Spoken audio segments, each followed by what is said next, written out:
Halo, kembali lagi sama aku Fitri Andriani di channel YouTubeku. Di sini aku masih ngebahas tentang the power of public speaking. Kemarin aku udah ngebahas di bab 1, 2, 3 dan 3, sorry. Dan sekarang aku mau membahas tentang bab 4, di mana aku mau ngebangun kepercayaan rahasia sukses public speaking. Yuk kita bacain ya. Oke. Selain rasa takut, sebetulnya ada juga rasa lain yang ada di dalam diri kita yang dapat digunakan untuk mengusir rasa takut. Oke, rasa ini sudah diberikan Tuhan sejak kita lahir, yakni kepercayaan diri. Namun, karena rasa takut jauh lebih populer di masyarakat umum, rasa percaya diri seolah-olah kurang terpapar dan akhirnya terjadi komoditas yang mahal serta dicari-cari oleh banyak orang. Gitu jadinya. Nah, lalu di sini aku mau ngebahas tentang apa? Teknik meningkatkan rasa percaya diri. Teknik meningkatkan rasa percaya diri di sini adalah lakukan riset. Contohnya lakukan riset, ya kita segala sesuatu yang kita mau lakukan, kita harus meriset dahulu. Baru kita bisa berkata, karena ini kan kita membahas tentang public speakingnya. Jadi gitu, kita meriset dulu, lalu kita bisa berkata dan mengucapkannya di depan publik dan mengucapkannya seperti yang saya lakukan sekarang. Saya membaca, lalu saya meriset, mengatakannya untuk di channel saya, seperti itu. Yang kedua adalah latihan. Oke, jangan saya pun pernah merasakan jenuh berlatihan. Saya sempat berpikir untuk apa harus berlatih jika tidak ada acara yang kita jelang? Oh tidak, setiap hari, setiap detik kita harus tetap berlatih gitu. Oke, lalu ketiga, visualisasikan penampilan terakhir. Masih ingat tentang presentasi Anda yang terakhir? Coba ingat di mana, kapan yang menarik, apa yang membosankan. Itu tidak boleh. Kita tidak akan pernah boleh untuk membosankan, gitu ya. Oke, doing the public speaking. Maksudnya adalah di sini kita tuh sebagai public speaking, kita harus menjalankan kesuksesan sebagai seorang public speaking gitu. Yang pertama, di sini ada public speaking dekat dengan suasana yang gembira. Yang kedua, cukup 2 atau 3 cerita oke. Sebenarnya kalau misalkan 2 atau 3 cerita itu terlalu banyak ya. Harusnya yang nggak masalah 1 atau 2, itu sih nggak masalah. Gitu. Lalu di sini tidak adanya bahaya fiksi saat berbicara di depan umum. Jadi kita nggak boleh berbicara di depan umum tapi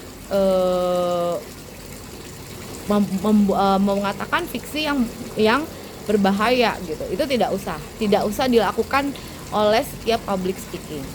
Ya. Dan yang keempat, membaca catatan dari balik mimbar mematikan kreativitas. Jadi maksudnya adalah dari balik mimbar mematikan kreativitas. Jadi kita nggak usah ngebaca banget gitu sih maksudnya di sini itu ya kan. Karena kenapa mematikan kreativitas kita dalam berpikir gitu. Itu sih maksudnya ya. Yang kelima, pembicaraan yang baik tidak harus brilian. Yang keenam, jadilah dirimu sendiri. Yang ketujuh, manfaat positif cerita lucu.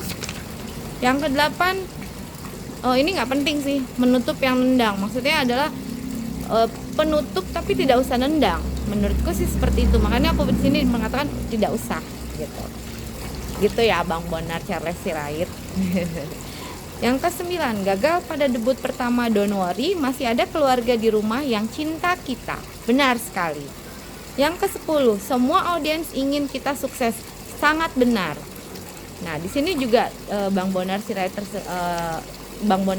dalam bukunya ini mengatakan public speaking mempunyai tips dari bab 4 ini, dari membangun kepercayaan dan rahasia sukses kita sebagai public speaking.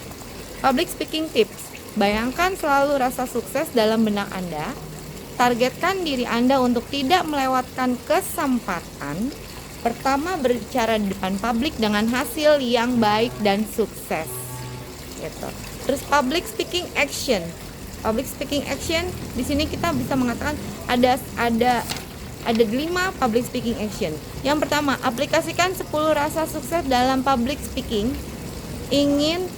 Public speaking ke dalam benak Anda. Jadi maksudnya adalah, jadi setiap kita sebelum melakukan segala sesuatu, untuk di public speaking, nggak hanya untuk di public speaking ya, tapi di sini kita lagi ngebahas public speaking. Public speaking action di sini menurut kata Bang Charles Bonar Sirait di dalam bukunya, aplikasikan 10 rahasia sukses dalam public speaking ke dalam benak Anda.